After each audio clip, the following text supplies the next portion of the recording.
Samantala, sundalo, patay, dalawa ho sugatan sa dalawang magkasunod na sagupaan ng tropa ng gobyerno at CPP-NPA.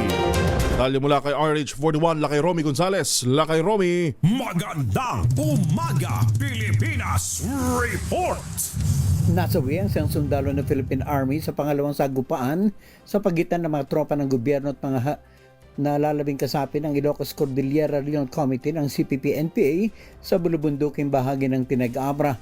Nakilalang namatay na si PFC Drexler Gumayat ng Army 58th Infantry Battalion. Sumiklab ang bakbakan kahapon, July 20, sa Barangay Apaw, Tinag-Abra nang makaengkwentro ng mga tropa ng 50th IB ng 503rd Infantry Brigade ang abot sa 10 armadong miyembro ng IRCR ng NPA habang nagsasagawa ng pursuit operations. Ang naturang sagupaan ay kasunod sa naunang engkwentro noong Lunes ng hapon sa Sitio Ambalag, Barangay Lanag, Lacob, Abra, kung saan unang nakasagupa na mga pwersa ng gobyerno ang parehong grupo ng NPA. Dalawang sundalo nasugatan at kaagad na naisugod sa pagamutan.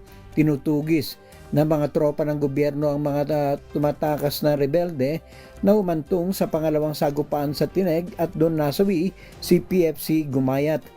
Naiuwi na kahapon ang labi ni Private First Class Dexter Gumayat sa headquarters ng 503rd Infantry Brigade sa Kalanan, Tabuk City sa lalawigan ng Kalinga. Patuloy naman ang security, pursuit at clearing operation para matiyak ang kaligtasan ng mga residente sa kalapit na komunidad.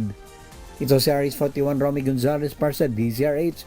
Una sa Pilipinas, una sa Pilipino. Magandang umaga!